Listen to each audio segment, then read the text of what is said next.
I'm Bryan Batt, and I play Salvatore Romano. I really like the opening sequence. Everyone was commenting and wondering who is the person falling out of the window, and thank God it wasn't me. I'm Vincent Kartheiser. I play Pete Campbell. Phil Abraham directed this one, and he was amazing. Hey, this is Elisabeth Moss. I play Peggy Olson. Oh, it was wonderful working with Phil because he was our DP, so we already all knew each other, and he didn't have that element of coming in and being brand new to the set like some of our directors were and having to kind of get into the groove a little bit. Everybody did an amazing job, but it was always, they had to kind of get to know everyone. But he already knew everyone. We knew him. And there already was such a relationship established there, so it was great. It was just like having, one of our guys direct it. He was definitely one of my favorites. I think partly for that reason, that we already had a relationship established, but also it was nice to have somebody who had been on the journey for a while, so who knew the characters, was familiar with the stories, was familiar with the dynamics of the actors and how they worked with each other, and us as people. So he was already there and he was already familiar with it, so it was really easy to work with him. I loved working with him. I don't want to say too much about that because I loved working with the other directors as well. But Phil was kind of a personal favorite of mine. He had some wonderful things to say. It's tough when you come on as a guest director to speak with the actors because the actors do know more about their characters than anyone else. But with Phil, it was great because he was one of us. He knew what the characters were about. So he could come up to you and say things that made complete sense because he knew. And you could trust him because he had been there for the last however many episodes, and he'd been there from the beginning. So it was a real treat to work with him, besides the fact that he's just such a sweetie. You sure? He's coming in to work early just to escape his life, I think, in a way. This is an interesting moment. I don't think it had dawned on him before she walked in the room. But there's something immediately sexy about being alone with someone in a place that is usually so full. And there's certain smells that we equate with certain places. And I think the smell of his office isn't necessarily a place he equates with this kind of intimacy. And so there's something daring about it. And sometimes the experience is bigger than the people. But I think this episode is really about attachment. At least that's what Matthew told me. And I agree, A want to be attached, a need to be attached to something, a lack of attachment to the thing we're attached to.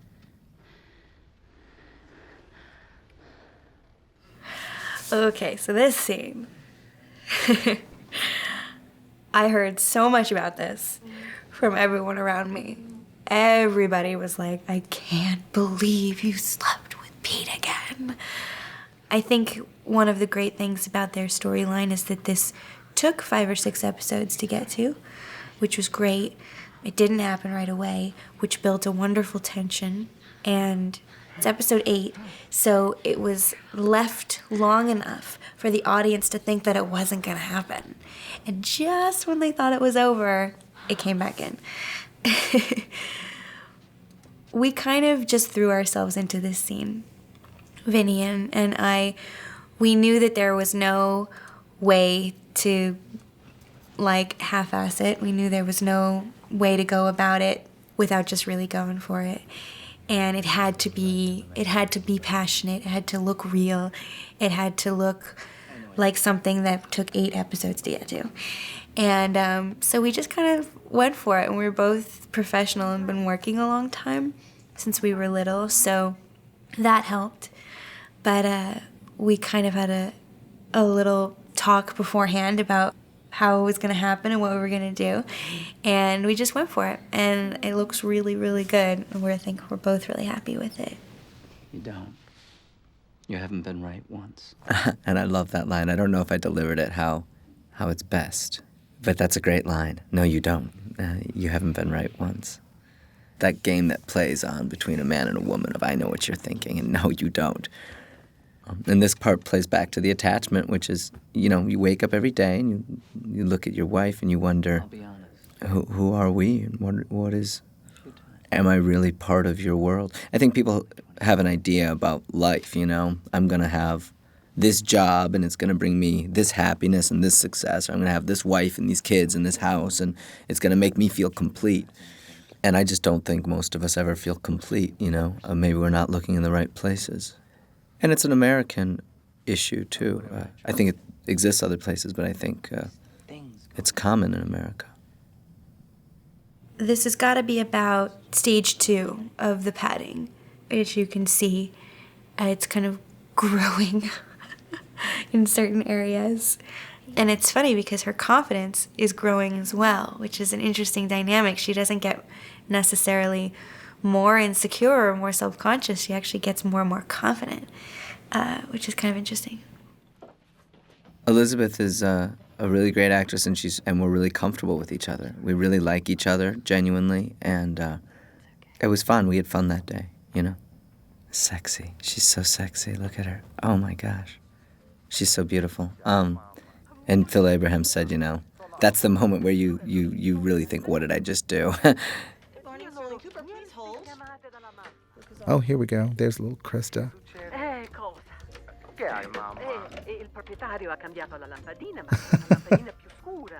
When we filmed this, Marcia Patterson, who is now associate producer, who is Scott Hornbacker's assistant, she actually did the lines in Italian because she knows Italian, and then taught me how to do it. And then we had a voiceover, an actress to come in. But when we did the voiceover for this, the actress kind of improv'd some things, and you just do not do that on this show because the writing is so great. You know, there's a reason why that and or if or but is there, so don't mess with it. You know, Jennifer's there to make sure we do it correctly. My guess is tall, dark, and handsome. This isn't really a show about 1960, I don't think. I don't think it is a show about 1960. I think it's a show about people that takes place in 1960. And people don't change that quickly. Not 50 years isn't going to change people. It's not going to change those basic things that we need and that we expect. But not the cheap stuff. Something European, maybe. You're so specific. You have voices. I have other things. Thank you so much for holding. I love her attitude after that scene. From then on, there's a cheeriness and a lightness and Mr. Sterling, I'll be right there. No, it's just Mr. Cooper. the way she spins her head and the bounce to her step. It's so natural. What happened there? I caught it on something. I might start keeping a spare. That's a really cute moment because she is so proud of that little collar, and I love that line that she thinks she's going to have to start keeping a spare, and it's a little bit of a throwback to the fact that he keeps shirts in his desk as spares for his affairs. So it's a little kind of jab at that. It's them starting to meet on the same level again as, you know, well, you're doing that, I can do that too. You're not the only one around here, buddy, who needs to keep spares in their desks. I have made an effort to quantify. John Hamm is so wonderful. When I shot the pilot, I remember meeting him, and I was doing a play at the time, so I was really kind of focused. I had to do the play during the night and then do this during the day. And I remember seeing him. We did the first scene. I thought to myself, if this thing goes, he is going to be a big star. And look what happened. 1 Golden Globe later. On top of it, he's a real nice guy. I mean, how he memorized those monologues. They go on. He's so always on. See, I know you haven't read it. When you hit 40... I'm fairly new to television, having done a lot of Broadway shows. It's rare when there's such a gelling of all different personalities and everyone's on the same page and everyone's a solid, strong actor. But I do believe it comes from the top. I do believe it's all because of Matthew Weiner. He is so committed and so dedicated and loves the piece so much. And he stood by his decisions and he handpicked the cast. It's strength. We are different. Unsentimental about all the people who depend on our hard work. I don't believe anyone is just one thing. You know, there's so many facets to everybody's personality and everyone's lives. And I think Matthew and then the writers, and especially Matthew, has created such round, beautifully fleshed out characters that there's so much to play just from the writing. then add the look on top of it. And the filming, it becomes this great piece. Little Krista. Now, do you notice that actor on the left? You know what he was Ernie on My Three Sons. I'm new. Excuse me, Marty. Who's doing the Firestone comps, you or Frank? Neither of us, Sal. We were just talking. That little vest that I'm wearing, I'm from New Orleans, and I live there part-time and have a business there, but Janie gave me that vest. If you look closely, there are little embroidered fleur-de-lis on them, and that's one of the emblems of New Orleans and the rebuilding. She did it so I could, just feel at home. Is there anything I can do for you? And here we see Sal in his element, where he's king. He's a little out of place among all the slick account execs at times. He keeps to himself and puts a timely statement here or there. But here we see him as the Don Draper of his department. Go upstairs. I like that performance. She's, when you find yourself smiling and laughing for no reason at all, just from looking at someone's face, and you're acting so silly, but you can't help yourself. It was interesting. I never read the blogs or go on the internet about when people see the episodes. And friends of mine, after this episode, because I was more featured in this, said, you've got to read them, you've got to read them. And one of the comments, everything was mostly positive. I mean, 99.99% was great and very supportive and loved what happened. But some people were saying, I think there was maybe two little homophobic statements about, men being men then. And one person said, are you kidding me? There were not gay people in 1960? But that was offensive, possibly, to people, that a man was trying to pick me up in a restaurant. However, the fact that a secretary is banged in the office so inappropriately and he's married, that's fine, Vincent and I worked together on a short film at the Sundance Film Lab when I was 18. But we worked together. Totally different thing. It was, I guess, about 2 weeks. So I was happy to hear that he was doing this because it was nice that I was going to have somebody that I knew. And we have a very good relationship, him and I, because we've both been in the business for so long. And yet we're both young. We've had a very similar kind of path, though, professionally.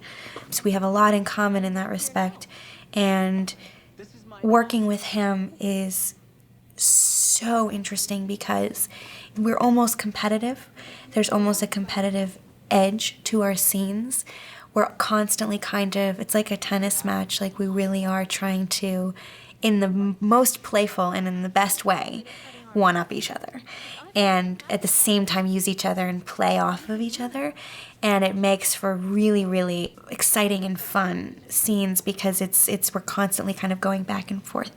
And it really is, it is competitive. I mean, Matt's commented on it before. There's definitely a competitive thing between us, but in the best way, in a way that, like, I know how good he makes me look and vice versa.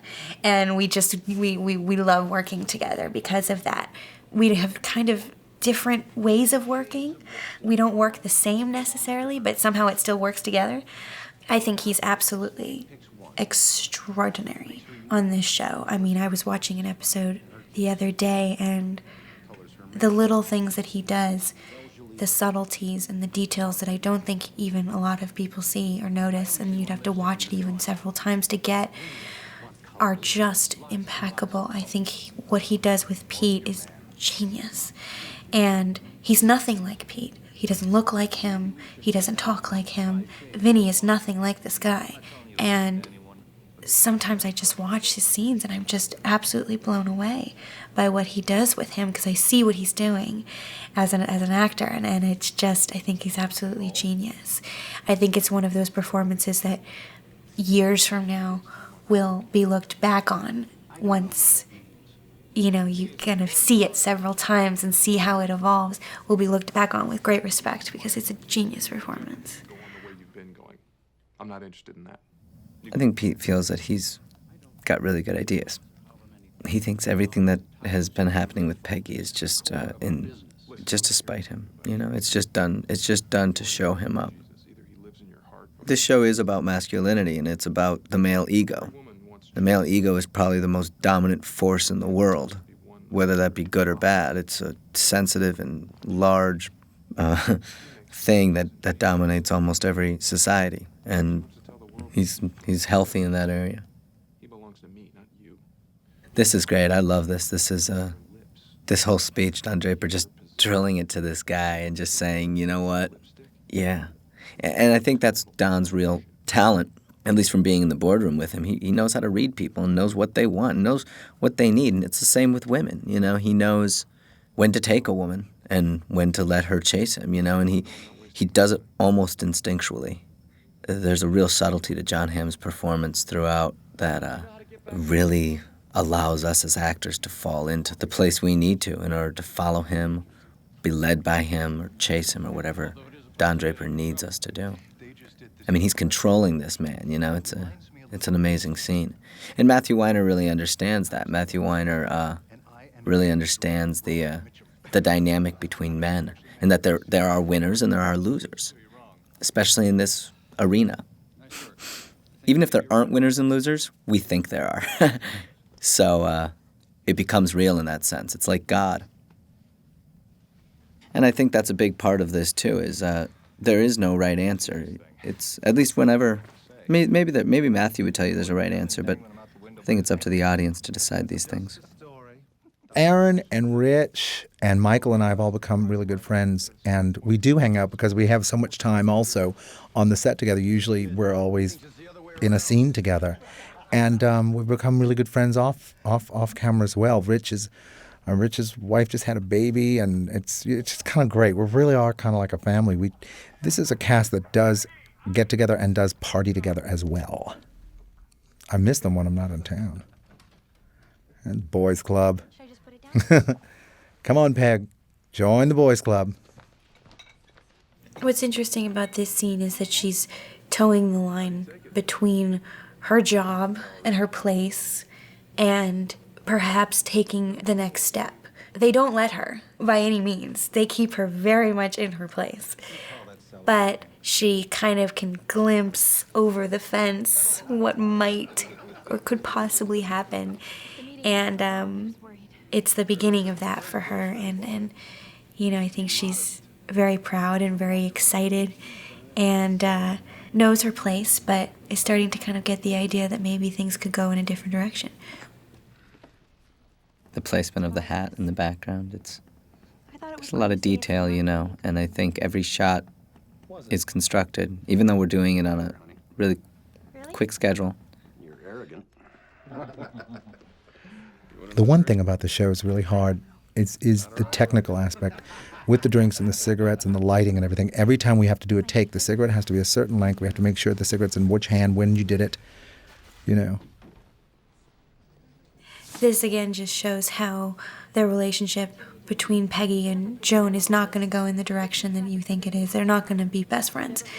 And they're not going shopping together and painting each other's nails.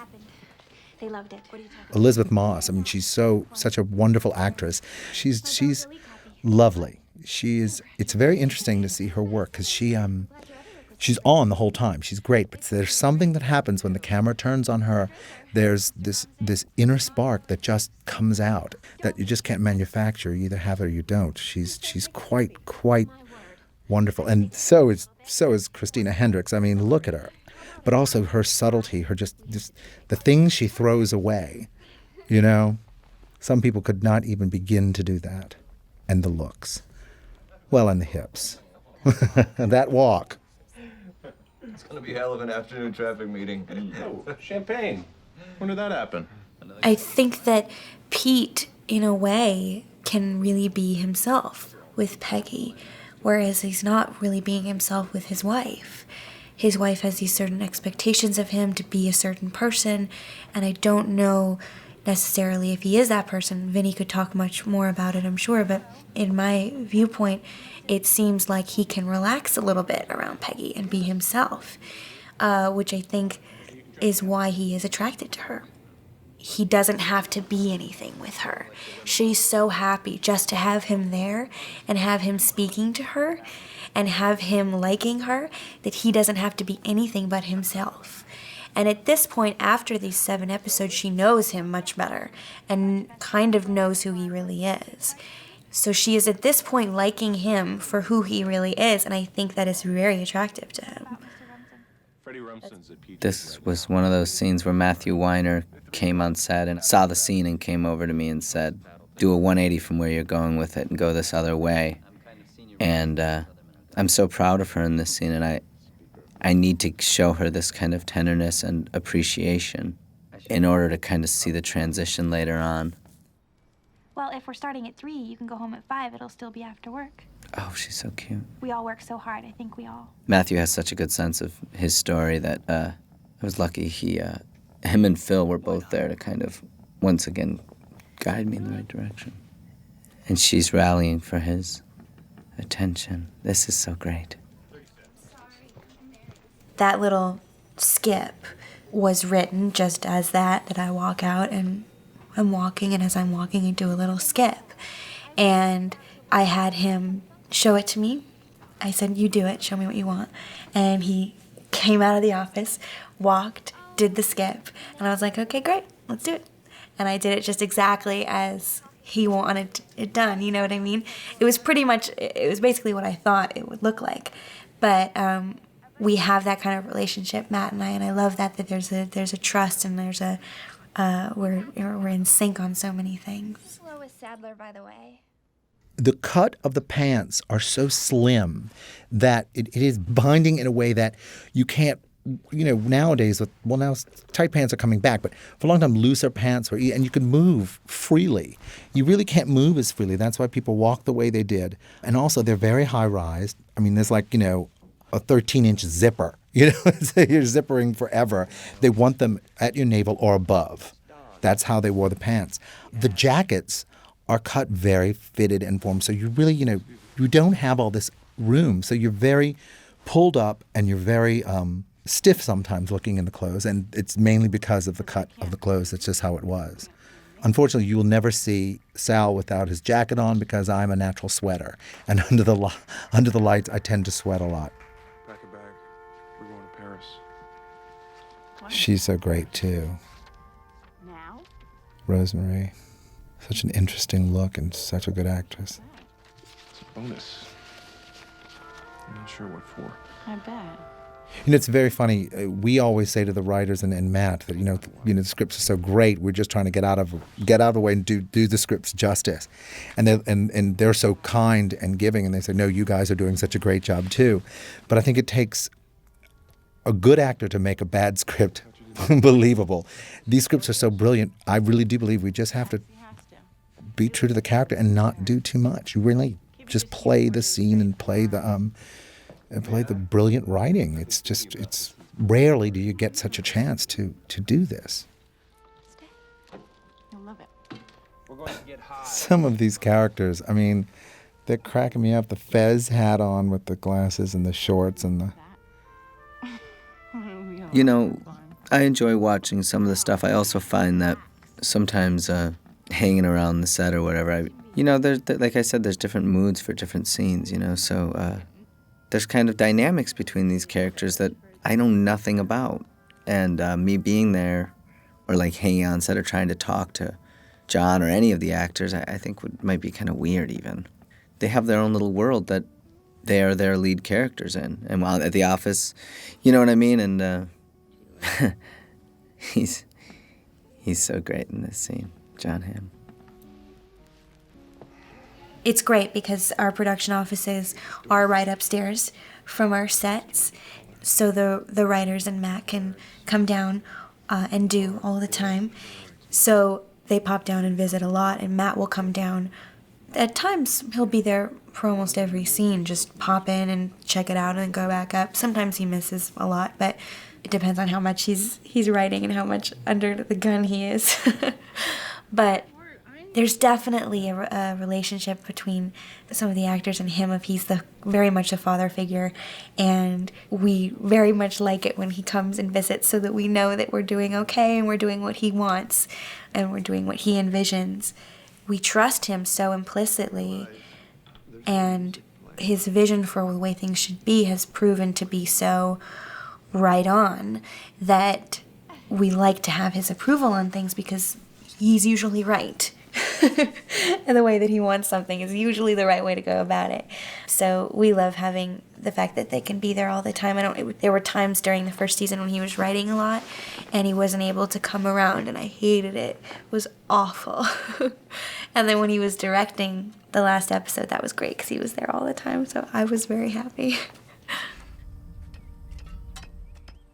We really love it when Matt's on set. It's like, you just want to please Daddy, but it's his baby, it's his thing, so it all stems from his brain, so you want to make sure you're getting it right.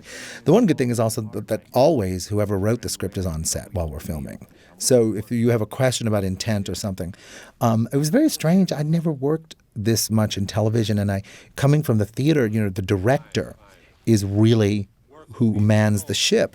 And although the director is very important with each episode, because what you're seeing is the most important, the filming and the staging and how we interact. But as far as interpreting as much, it's really the writers who do that. It's just a different thing to learn, because hitting your mark and getting the prop and doing it, all the technical stuff. I think directing these episodes must be such a hard task, because there's so much on the director's plate to do it. Build a fire under the cauldron. Hiya, kid. Here's another example of characters coming in and really doing a great job. This Hobo, is a fantastic actor, and we're really blessed to have had the pedigree of talent involved. And I think it's also a testament to the writing that it's something that can continue to kind of stay on that level, regardless of how much time the actors have to work into it. And it's also a good sign of the directors also that they understand the vision and that it stays consistent. That's how you took to being on the bum so easy. Archie, no one takes to charity easy. We would get the scripts for the next episode, and you would see everybody sitting around on set tearing through the episode, wanting to know what happens and wanting to see what happens with their characters, and so-and-so's character and so-and-so's character, because it's so good. We all, in a way, feel like, audience members, because we're so kind of invested as well, and we want to see what happens too. But we all kind of just feel, I know I feel so lucky to be able to get to say some of these words. There have been some scenes that I just can't believe I get to do it. I'm like, it's so amazing, and it makes it really easy when the writing is that good. It makes your job really, really easy. I've told Matt so many times, and I don't think I can tell him enough, though, how much of a genius I think he is. He's truly brilliant, and he really knows people, and he knows women, and it's very rare that you find a good writer for women, and especially a male, and he knows women. I don't know how he does, but he does. I'm not a Hollywood actor, and I was going back and forth between New York and New Orleans. I actually turned down my first audition because after Katrina, my godchild drove. We were out of town, couldn't get back, drove my car. Well, first she boarded up our house, boarded up our store, drove my mother to Texas. Say my mother's flight was canceled. And I thought, how do we repay her? How do you do that? So we decided to take on a trip to Paris. And this audition came up right in the middle of that week where we'd been in Paris. And I said, no, I've never really done a lot of TV. So, and then I was back in New York doing a little small play. And I got the call saying they had not found who they wanted. Would I come in and read? And I said, well, sure, And I did, and that was it. Usually, I know a lot of other people had to test with the bigger parts, and they had to prove themselves. And I was so honored and so grateful that Matt and Alan was at the audition as well, basically said, that's it. So it was quite wonderful. Rarely does that happen, too, where you don't have to go back and back and back. But when we filmed the pilot, then, I think after the first day, I figured it out. Someone said, Matt's with The Sopranos. I went, oh, my God. Now, I hate to sound so ignorant, but there were so many other things going on. And I think it was a blessing in disguise. That maybe would have made me a little more nervous or self-conscious about the entire process. We didn't know very much at the beginning of the season as to which storylines might happen. Some things we heard might happen, and then they never did, never even got close to happening.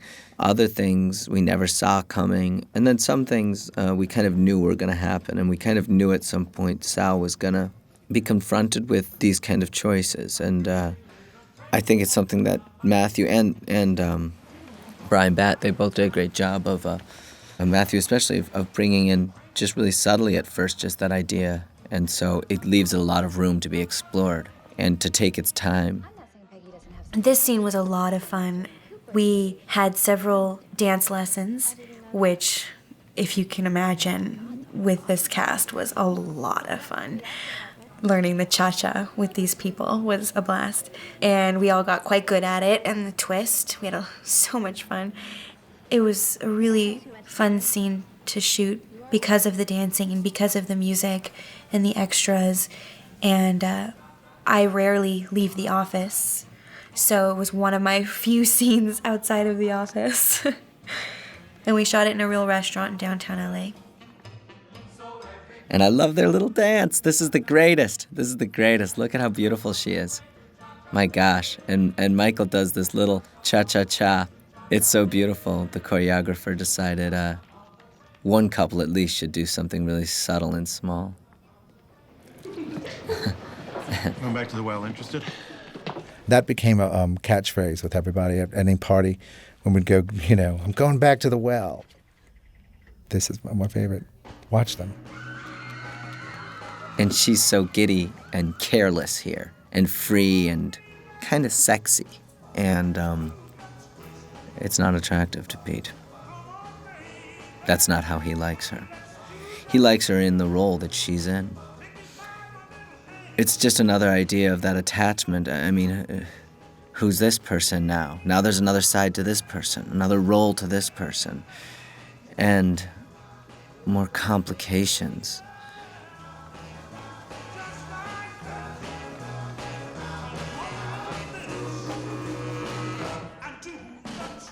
Oh, she's so adorable. And look at that eye contact. It's so telling. I don't like it like this. That was the last shot of the day. Our shot right there of me and her after a very long day. And I think this is an amazing performance by her right here.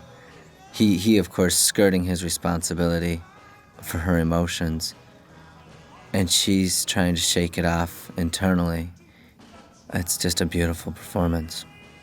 I told her after I saw this episode that, and it's true, she really is an inspiration to me.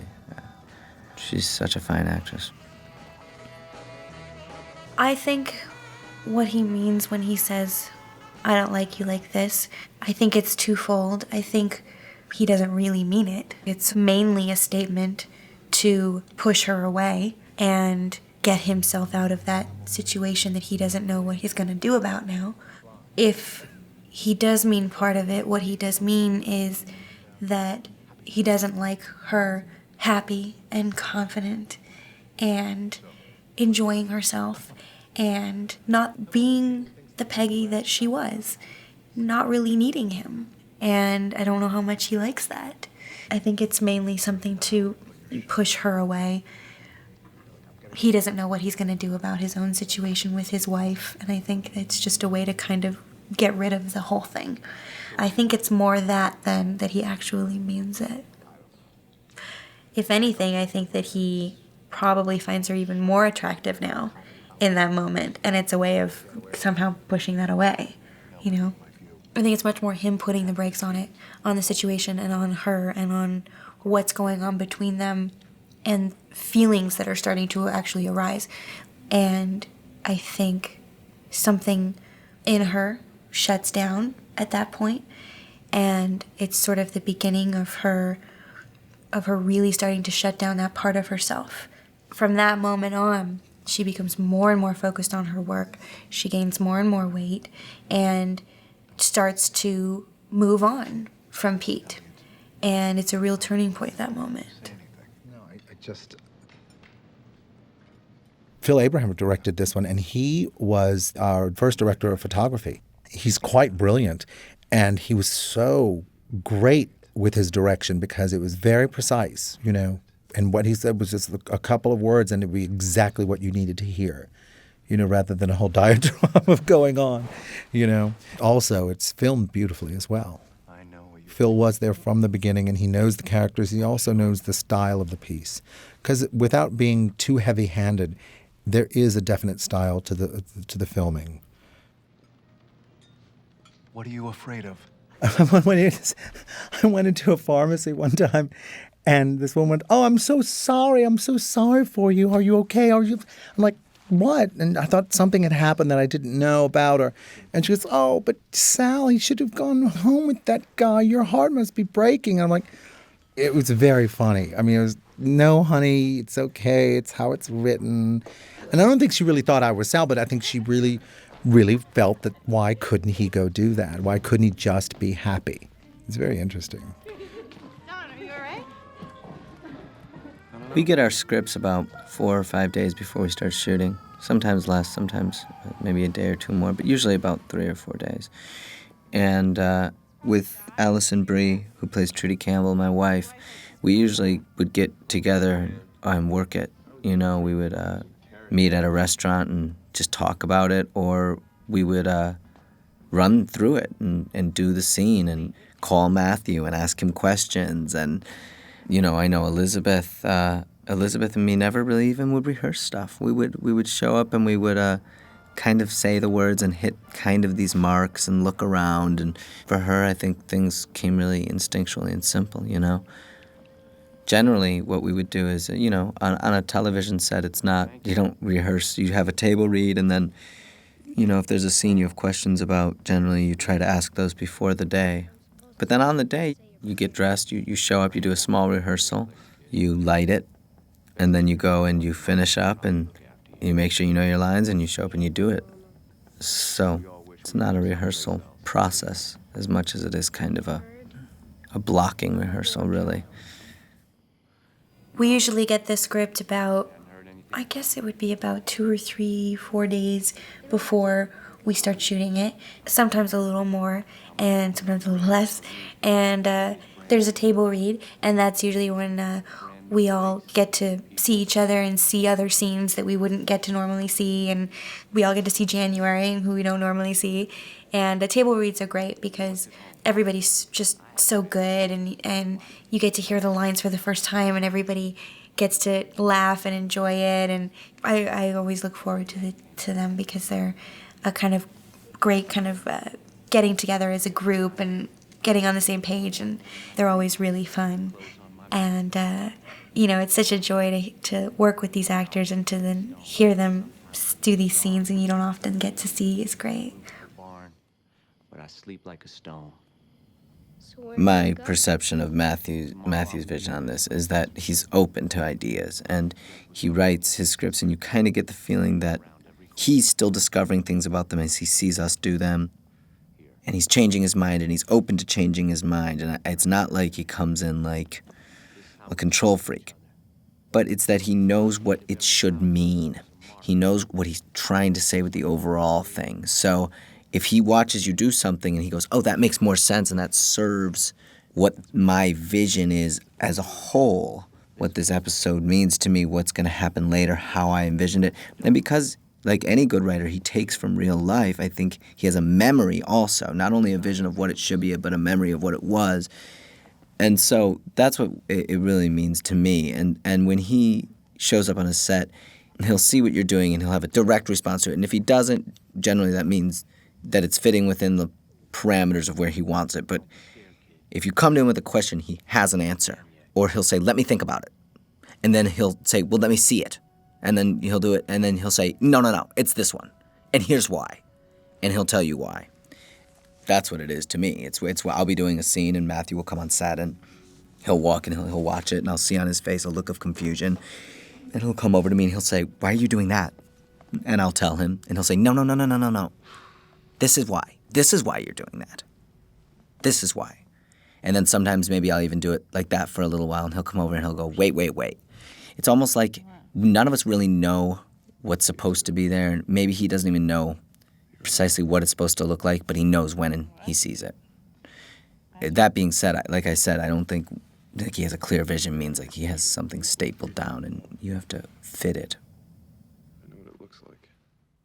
I've been working for 19 years, so my memorizing skills are almost like a muscle. It's just, I couldn't explain how I do it, but I can do it. And I don't memorize until right before. I don't memorize the night before or anything like that, unless I have some sort of huge speech or something like that. But I don't usually have huge speeches. I literally will memorize it in the rehearsal or in the makeup and hair trailer and just go for it. I just have good memorization skills, so I don't really have to like work on it too hard. Plus, if you're doing 5 or 6 scenes, I don't want to get 5 or 6 scenes in my head. I'd rather go 1 and 1 and 1 and go like that, you know? None of us know anything about where our characters are going or what's going to happen, and that's television for you. I mean, I think that's pretty well known in the industry, that you get your script and you make sure you don't die on the 3rd page. Luckily, we're not on Sopranos, so there's less of a chance. But no, you don't know where your character's going, and it's not a big deal, you know. You just kind of deal with the moment, and as an actor, sometimes that's kind of a relief. You don't have to worry about story so much. You can just focus on what you want in that scene, what you want in that minute, and that's how life is. I mean, I want things 5 years down the line, but I don't know if I'm going to have them or where I'm going to be in 6 months, and no one does. And so it's not as frightening as you would think to do a show that way. It's parallel to life. It's exciting. And it's great when you do it with someone like Matthew and Lisa Albert and all of our great writers on this show, because you trust them. And it's like knowing that God exists. I, in a way, knew where things were going because I knew about the pregnancy. But the specifics of how she was going to get there and how she was going to change, I didn't know.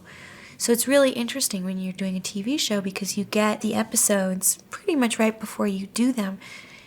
It's almost like you're changing and living with the character as they change, because you only know about things that are going to happen to them right before you film them happening to them.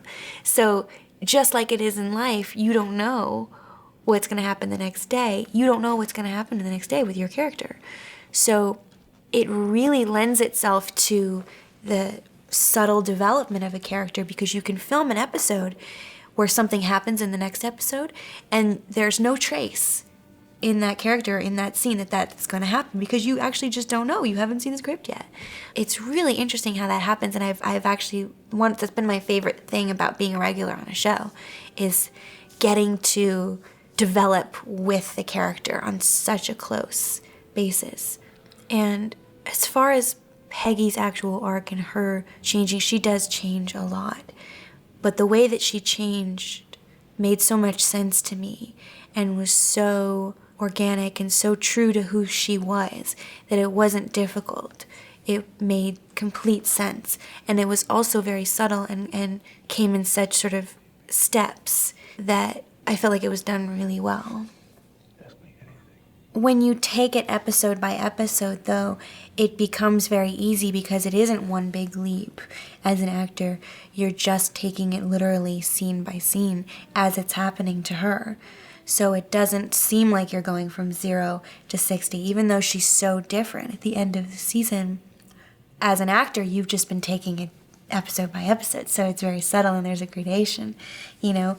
She does change remarkably, though, and I was really lucky to get to have that arc and to have a character that really changed throughout the season, because that doesn't always happen. She changes so much. She goes from this totally green, totally naive, like young, innocent, insecure in a way, not stupid, but just naive, to this almost male, very confident, you know, she's got balls by the end of the season.